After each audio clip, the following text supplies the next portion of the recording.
9. Ignition sequence starts. 6, 5, 4, 3, 2, 1, 0. Liftoff. Liftoff. 32 minutes past the hour. Liftoff on Apollo 11. Roger, Tower.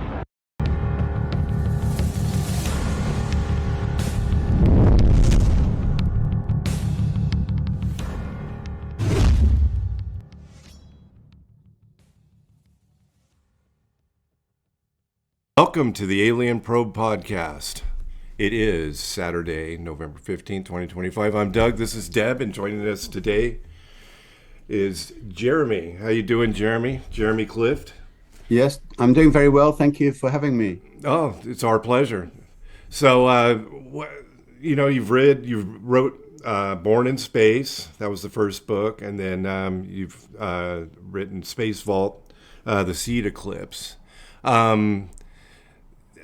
Tell us a little bit about, start with Born in Space, how you came about that idea.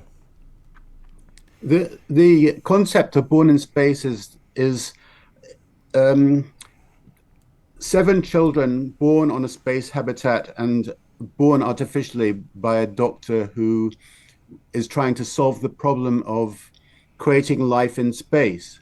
And it's quite difficult I think it's probably quite easy to conceive in space, but it's difficult for a woman to carry to term in space because of gravity. So this doctor runs a medical clinic on a rotating habitat in space. And one of the projects is to create kids in space. And then I was thinking, well, what would these kids be like in space? Because they are growing up as humans, but have never lived on Earth. Nevertheless, they can see Earth all the time from their rotating habitat, because we're assuming that they are living in Leo, sort of around low Earth orbit somewhere. So they can see Earth all the time. They're going around Earth. They're brought up as kids with human nursery rhymes and the things that you grew up with as a kid on Earth, but you're not here. So it's a sort of, the idea was, where is humanity headed? What are these kids going to be like? And then I've mixed in all kinds of other issues in both books about human identity and the problem of AI and climate change in the world, things like that. So the series examines where are we headed and what's it mean for us, our identity as humans. Why are we in space? I mean, did we destroy Earth and all that? Or No. It's not. I've assumed that things will move along as they are now, that there's going to be, I think, rapid development of space as an economy. Leo is already very integrated into the global economy with a huge number of satellites now rotating Earth. Obviously, the Artemis program will land man back on the moon again, with any luck in a year or two's time. Well, that's something I did want to discuss with you. I know that as I read the literature that was given to me, I mean, you were asked about the past. I mean, the original moon. Did we really go to the moon? And you kind of are. And I know your opinion is don't look back. Let's look forward. And I like that. Because I'm in the circles I have in ufology land. I mean, the conspiracies. We were never there. And right. I'll tell you what. We were at the Kennedy Space Center last week, and I'll tell you, if we didn't go, they did a hell of a job faking it, because the things we saw there are were amazing. Well, when I was a kid, I was growing up. I was about 16, and I watched the moon landing, and I was in a sort of army hut in Western England as a cadet, young military cadet. I wasn't in the army, but we had to do military cadet corps at that time in Britain, and I remember watching the moon landings in this sort of Nissan hut, and it made a huge impression on me. And I think returning to the moon with the Artemis program, it's just going to reignite passion for the moon and for outer space and travel in space. And this thing is just going to take off literally in many directions. How do you think Artemis is coming along? How do you think we're progressing? Well, I know that I'm not on the inside of the technical. Just as an opinion. I mean, just as an opinion. They keep on pushing it back a bit. I think that this administration is keen to go to the moon, and I think it definitely will be a big impetus for everything that we want to keep the space drive going. There's other countries trying to get there too, so I think that will incentivize people to get there. Where are you at now? Are you in the UK now, or are you? No, I live in Charlottesville in Virginia. Okay, so you're in the States. Yes. Does the UK? Go ahead. I'm sorry. Go ahead. I'm from Britain, but I haven't lived there since about 1979. Oh, that's been a minute. Yeah. So, and I've lived in the United States since 99. I came here just before 9/11. So. Wow. The UK, do they have I can't remember if they have a space program over there. Do they do? There's a space agency in Britain. They were one of the countries that put up satellites fairly early on. But I think the cost of keeping up the space race, they couldn't afford it, and they're just part of the European space program. I don't know if we can afford it either, but we can go forward. I wish it doesn't sound good not because the technology isn't there. It's just the geopolitical thing we got going now is just pretty crazy. I don't know if we can fit it in. I mean, I think we can do it, but they're moving so slowly. I mean, they've selected the crew. They might age out before we have a chance to put them up. Possibly. So I mean, my hope is that we can get it done. Right. So we got Born in Space, and then space that progressed, and then what made you decide to go to a second book? Well, I attended a few writers' conferences, and they all suggest that independently published books, mine is not traditionally published, mine is independently published. So they all suggest you should publish a series as the best way to market books, because it's difficult to sustain one-off books. And so this is part of a series. The idea is that there's 7 children born in space, and then you can create spin-offs for each book. So Space Vault includes the daughter and some of the children from the original book. Good. And then there'll be others that follow other kids from the original program. How do you think AI technology, where's this AI going to take us? I mean, it's already scary. Is this going to be some Terminator thing where, the machines take over? Because, we're already talking about being scary things happening about them becoming self-aware. Where do you think that's going? Well, the figures behind AI seem quite worried. So I think it's a very, very useful tool. It's going to get better and better, and it will become integrated in the workplace and integrated in culture and everything. There's already I think a #1 country hit created by AI. So AI is going to become more and more integrated, and there'll have to be some sort of guidelines and way of regulating how it's used. Do you think how do you think, I know we're exploring Mars. I mean, do you think that's going to be we're going to do the moon and then jump to Mars? Do you think we're going to colonize Mars?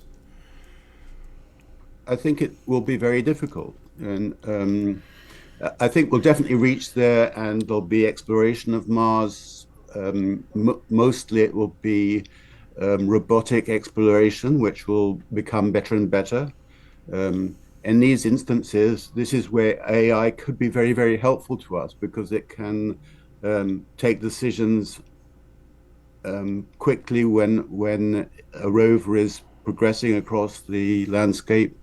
It can decide where to go and things like that, what to focus on. But Mars, I think, will become a. There's some moons around Mars also that could be helpful to colonize. But I think things will be dictated probably by the economics of it. That if you find valuable things on Mars or on an asteroid, Born in Space, there's exploitation of asteroids. So the corporation behind this is retrieving asteroids and using the metals in the asteroid as part of the revenue of that corporation. So I think the economics of it will be a big deal. Do you think Mars ever had life on it millions of years ago or whatever? I'm not an expert in this area. Well, your opinion, Some people think that yes, it got wiped out in some way, but I think until we get there, we won't really know what's happened. So be open-minded about it. Yeah, and space travel's inherently dangerous. I mean, we can barely get into orbit now. I mean, the Chinese just had, they had people go up and then they got stuck for a couple of days because a piece of space debris or something hit the capsule or the. Yeah, there is a lot of debris now, and it's getting worse. Yeah, I mean, it's like a junkyard up there, and I don't know. I mean, it's going to be really dangerous to even. Do anything. It just dies and we just leave it. I don't know. There's no method to get it out of there, but we're going to. I think there will have to be cleanup in space, and in my book Space Vault, one of the main characters is a space junk retrieval expert. Oh, so all right. He goes around clearing up space junk around the in Leo. There's an old show with Andy Griffith. I can't remember the name of it, but he was a salvage. He was a space salvage. Yeah. Did you ever see that show? It was. I haven't seen it, but it sounds like a. Yeah. It's it's low budget and kooky, but it's a great concept where he makes money by sending this spaceship up and gathering, things and bringing them back and salvaging them. The idea of this is that this character is able to go to places because there might be junk there. So it enables him to go to all kinds of different parts of different locations around the Earth. Well, I wouldn't be able to talk about this without talking about the aliens, Jeremy. You probably didn't see that coming, right? Yeah. What do you think? Are they here? And how are they dealt with in your books also, or do they deal with that? Oh well, in my books there's two groups of aliens, and there's a crash on the moon of two alien ships. So that's the first way the mother of these children is introduced to these aliens, and in the second book. Which is called Space Vault, and the vault is on the moon, and it contains hybrid seeds of. It's sort of like the last blueprints of Earth, and so all the seeds have been collected. The hybrid seeds, the heirloom seeds, have been collected, and then you find that some alien species also needs such seeds because they have their planet is in danger. So the idea is that this farsightedness of collecting the seeds is under contention. Have you heard the theory that the moon is actually hollow? It was towed here, I guess, from millions of years ago and placed in orbit. And it's Yes, actually, what do you think about that theory? I know I'm I'm not, bringing I mean, I every know that there is a cookie. theory that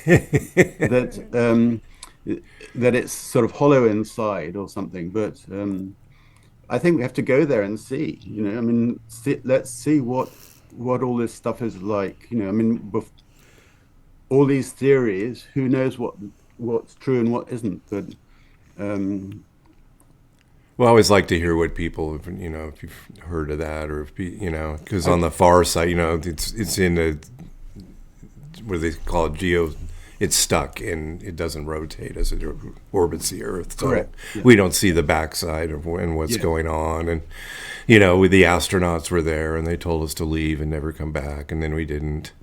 And I've heard every conceivable story there is, I think, about what happened I there. think one should be open-minded about all that. Um, you, who knows if there's some group of aliens on the far side of the moon, but I doubt it, because why would they be there? Um, what what what is valuable there to them, except it could be a communications post or something, but nothing much else.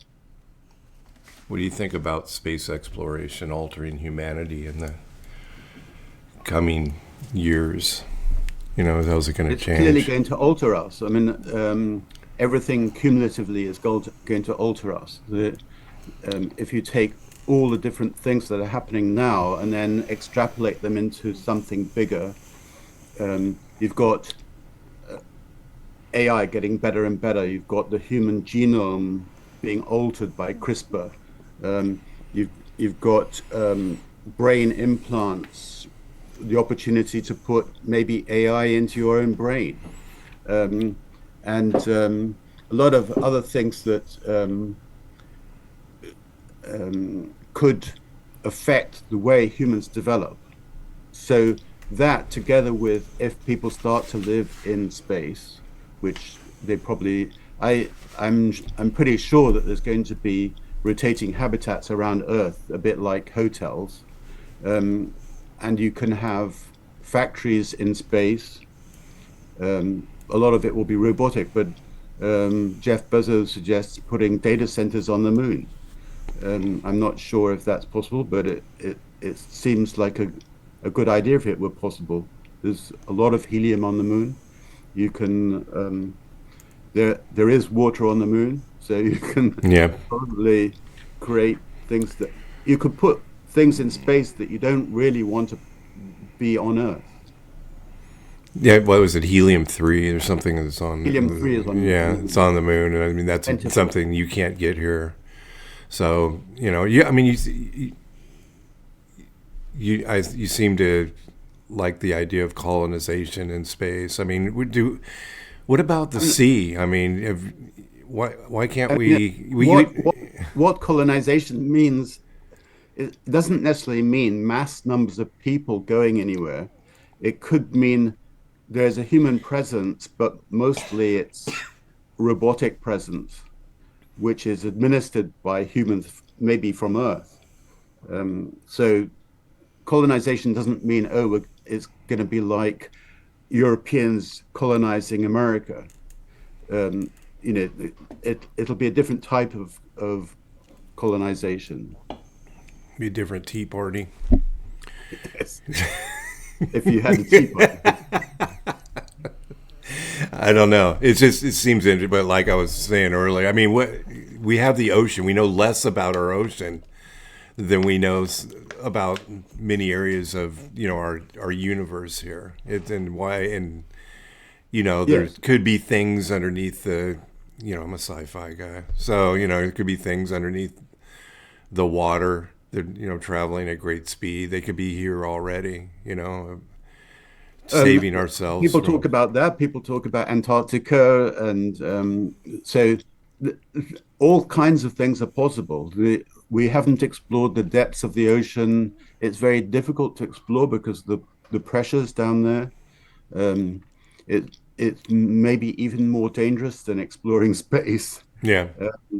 So all of these things are going to happen, though, in the next not very far future.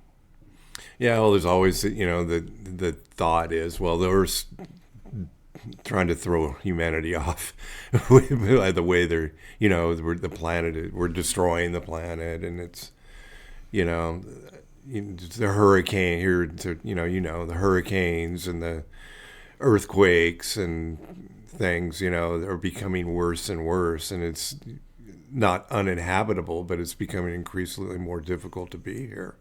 you know. Yeah, but I think we are coping, and lots of countries around the world are taking action to mitigate climate change. So I'm sure that mankind will deal with climate change and adapt. We will learn to live in a different way, maybe, just as we can, the progress in China of um, de-desertification, is that the right word? Or make rolling back the desert Right. by planting things there. I've seen them covering part of the desert with solar power panels that then underneath you start to get vegetation because it reduces the temperature on the desert. So you can imagine even a green Sahara. So you these things are going to go in different directions. Some parts of the world might suffer, um, and other parts I think we will help improve. I like your positive attitude. Most people are like, we're going to get destroyed. We've got to get off the earth as fast as we can. Oh no, I don't. I don't think we want to get off the earth. I think the earth is beautiful, and we want to preserve the earth and do as much as we can to keep life here wonderful. But I think we're going to exploit near space and beyond near space. Well, we're that's the hope, But like I said, it's become a little more difficult for us to get out there and successfully, And again, with the Artemis thing, it's not happening. What elements do you think are great for a science fiction story, such as yours? I think the advantage of science fiction, from my perspective, is that you can discuss a lot of things that are sort of about now, but you're not exactly talking about now. So you can talk about things like climate change and artificial intelligence and the way the Earth is, but you're pushing it into the future. So therefore, it's more theoretical. Right. How do you portray advanced robotics in your story? Um, I think my robotics are a little. I try to leave it undescribed a little bit, just because I imagine in the future they're going to be vastly different from now. But they all have personalities, at least. They're going to have some form of personality, and people will, just the same as people talk to their dogs like they're their children. Yeah. Robots are going we do. to take over some of that role. Well, that's interesting. That's an interesting concept. Yeah. What about genetic engineering? Well, is that, I know you touched on that a little bit. Where do you think? How do you deal with that in the book? Well, the first book, part of the health center that this doctor has formed, he is using low gravity or zero gravity in space to create kidneys and human body parts that could be transplanted into humans. So the genetic engineering part is a big deal. And obviously, if we move further into space, there will be a need for genetic engineering to adapt the human body to future climates. Interesting. And what kind of research did you do when you were writing these books? I've done a lot of research actually, I'll bet, yeah. because I started off knowing very little. My background is more economics and journalism, so I've done a lot of I've lived in a lot of countries around the world. But when I was in the International Monetary Fund for a bit, and one of my interests, I became interested in, if we start exploiting the asteroids by, say, capturing one or something, what will that do to the global economy? And you sort of think back when the Spanish occupied Latin America and sent back the gold ships to Europe, they completely wrecked the European economy by causing dramatic inflation. And you can imagine, an asteroid is worth trillions of dollars. So you could imagine capturing one of these asteroids and suddenly it actually has huge repercussions on Earth.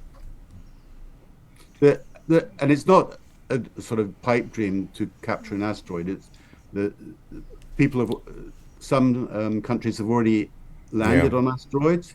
They've retrieved samples from asteroids, and there's projects to deflect asteroids, or in the book, one of the projects is to capture an asteroid. In other words, you redirect it into a location where you could mine it. Yeah, we just watched a series where they were grabbing an asteroid. They had to put a bunch of things on it to grab it, and I think you can actually tow asteroids into a location. In the book, it's at a Lagrange point where it will be stable, and then you can mine it. And when you say, it's unlikely that Artemis will go back to the moon, I think the thing that will change things is the money side of it. If suddenly there's an asteroid up for grabs, people will go and get it, and it will change the equation in terms of how corporations see exploitation of space. It always comes down to money, doesn't it, Jeremy? I think it will. It's always the money. That's what incentivized the European exploration of America. It was financial. So you've got a female hero in the book. Why don't you tell me a little bit about this character? The hero is called Tegan Ward, and she is the young woman who the doctor harnesses to donate her eggs to science. So the idea is that this young, fairly innocent girl is used by the doctor to donate her eggs, and the 7 children are born from her eggs. But then she tries to stay in touch with the children. She wants to stay in touch with them, and she has maternal instincts to look after them. But the doctor doesn't want that, and he sort of deflects her and moves her away. So it's about, I didn't want to write a story about space exploration. I wanted to make it human, have motherhood as the center of it, and identity, human identity. So that's the idea behind having this woman who she becomes very strong because she's forced to, just by the doctor who's trying to deprive her of even any contact with her kids. Interesting. Competing forces in your book vie for human evolution. I've got a note here from that. How does that work? Well, it's the idea of, part of the Space Vault book is the idea that on the one hand, there's companies and corporations around the world that are homogenizing life. So food is becoming homogenized because of mass production, and the space vault is trying to keep life as an individual commodity. It's sort of the heirloom varieties of life are being kept in the space vault. So it's these competing forces of homogenization and retention of individuality. What elements do you think make a good science fiction book or story? Well, I think science fiction is very much the same as any other fiction. You need tension and conflict. And the good thing about science fiction is that it will also contain probably new ideas shaping how we conceive of things. So if you imagine how science fiction authors have changed the way we think about life in general. I mean, the Space Odyssey, the image of the personality of Hal as this robot who is very sort of quiet but blocks the humans on the spaceship, that has become almost the defining way people think about robots. So, and when you look at what the robots that are being developed now, you keep on thinking back to that Hal scene, right? Yeah. Oh, yeah. So that's the fear lurking behind Yeah. people's mind that open the doors, Hal, and Hal refuses. He doesn't open the doors. Yeah. So you can imagine when these robots are in your own home, are they going to rebel against you? And that's the fear of humanity. Your Roomba. Your Roomba could take on new personality. It starts to attack you. Wow. What is life going to be like for the first children in space? I mean, if they're as they're conceived in space and they don't know Right. Earth, are they going to want to just come back? You know, it's kind of sad. You know, they're up there in orbit and they're looking down on this great planet. You know, you're stuck there in a ship. I mean, what's it going to be like? Be very confusing to kids, and I think it's quite likely that this is going to be quite a big problem because I imagine you're going to have rotating habitats going around Earth as much as cruise ships going around the ocean.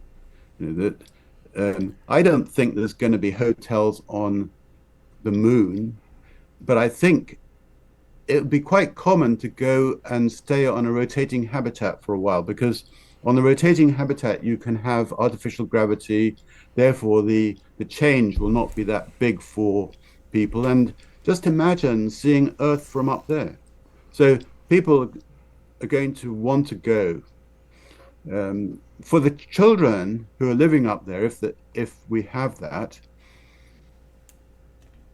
it's going to be very confusing for them. It's going to be a tussle between, do I want to go back to Earth? As I said, all the education that they are taught probably will still be Earth-bound. The nursery rhymes they hear, all the stories are going to be from Earth. So it'll incentivize them to say, oh, I must go back. And maybe, you want to go back there for university or college or whatever. We'll have to see what it does to people. So they can Kids already are changing very fast. So they can come to Earth, right? I mean, it's like I think there'll be a lot of interaction. I mean, in your book, do they come back? They're orbiting, but do they come back down to Earth? They come back after sort of like work experience. So in the space vault, one of the main characters comes back and lives in Des Moines for a period of time, joins a big corporation, for work experience. So to just like nowadays, you go and get a job somewhere, as an undergraduate. Interesting. Anything else you want to tell us about your books, there, sir? Why should what is going to be the thing that's going to make people want to read these? I think that there's a combination of the human element is very front and center of this. It's although it's science fiction, it's about motherhood, identity, where are we going in space, and how much control we have ourselves. I think they're intriguingly written. They're thought-provoking, and they'll make people think about identity and what it means to be human. So it's very much meant to, I think particularly the first book is a bit of a love story about Earth, actually. So, I think we want to preserve Earth, do all we can to look after the environment. And you get those thoughts, particularly when you're in space and you can see the beauty of Earth, the dramatic quality of the planet we live on. What's next? Yeah. What's the next? You're going to do another book? I've got a third book in progress now, which it's about the force of the sun. So it's an interaction between, I think there's just been a sun surge which has created it interrupts communications on Earth.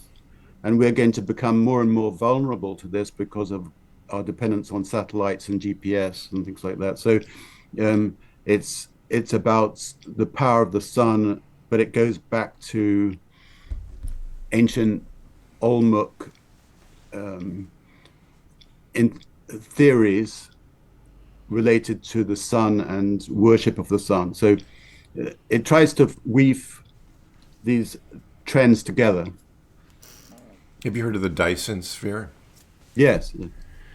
I don't know if that would be feasible for our sun, but it's interesting. Also, an interesting concept. A lot of my stuff is concepts because I don't know anything either. Right. But I embrace the thought that that is something that could be to harness the power of the sun to that extent. Yes. I don't know if we're going to be able to be doing that here, but maybe somewhere else. So, I mean, you could have one round Mars. Yeah, you could. Mars is so uninhabitable. It just doesn't feel to me that it's going to be something that we're, going to want. Like you said, if they find mineral, there's probably minerals there. I mean, they have to assume that's probably what they're. One of the things they're looking for is, why should we even be going? Right. Other than that fact that. So all of these things, just the same as United States was developed by gold rushes and things, so that you had sudden movements of people incentivized by finding gold in the mountains. The same is going to happen in space, that suddenly, you suddenly find this moon full of minerals or something. And but we're going to find all kinds of stuff. So that will incentivize further exploration. I think you exploitation. I think you had it there. Well, both, yes. It is exploitation, but yeah, but it takes so long. I think the other thing is right now it's just the technology's coming along, but it takes so darn long to get there. It would take so darn long to get there. And what do you think about I mean, again, this is a theory. In NASA versus SpaceX, I mean, what do you think about the competing? Versus, I think it's excellent that that in the United States they've enabled commercial companies to become involved in space exploration, and so it's dramatic. The advances that have been made by companies like SpaceX and Blue Origin and things like that. I went to the Colorado Springs Space Symposium last year. It's amazing what we're doing, and I saw some helicopter type of craft that's designed for exploring a Triton. Oh, So, so there's so much going on. It's very interesting. well, it just seems that they're competing. I mean, we went to, like I said, we went to the Kennedy Space Center, and I like Elon stuff. I like SpaceX stuff. I wanted to get some shirts and things. And the last time we were there a few years ago, SpaceX was all over the gift center, where we drop our donation. Right. And there was there was like 5 SpaceX shirts there now, all in clearance, none in my size. And it just seems like they're competing for the SpaceX is funded on their, I don't know they're paid by the satellite companies that aren't involved with Elon stuff when they deliver payloads for that. But other than that, I don't know how much government funding they get. But it seems like Elon can become more advanced, has become more advanced than NASA. NASA's a crawl to me. I mean, they're using some of the technology they're using is like, they're using the space shuttle parts that they have in the back field, and they're gluing them to the side of the rocket, and they're using aerojet. They're doing many other things. So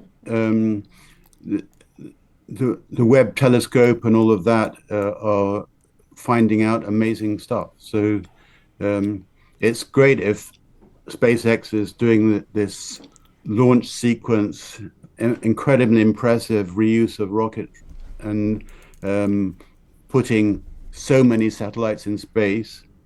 And there's plenty of other companies as well. Well, it just seems like they could go more. It almost seems like Artemis should be shifted over to SpaceX instead of. This probably will never happen, but in my opinion, SpaceX should take over the project, and I think we could move this along a little fast. NASA I know I love safety is important. We don't want people dying in space. It's probably going to happen though. And, they're aware of that, but I just think that, and Elon's not stupid. He and we had the people that were up in the, how long were those people up in, the space station? They couldn't go, they got stuck there because Boeing couldn't build. We got Boeing space program that they didn't trust to get us back to Earth. And, so Elon was ready to launch, a rescue mission. And what politics decided that, well, we don't want to do that because it's not politically correct. So we left them stuck in there in orbit. These kinds of things are going to prevent us from moving forward. That's the problem. Yes, but nevertheless, we are moving forward pretty rapidly. So yeah, a lot of different things are happening. So I wouldn't get too gloomy. Yeah, no, it's what's happening, and it's just. There's a lot of good things happening, though, but it just seems to get stonewalled. I'd like to see Artemis go forward, but how many years ago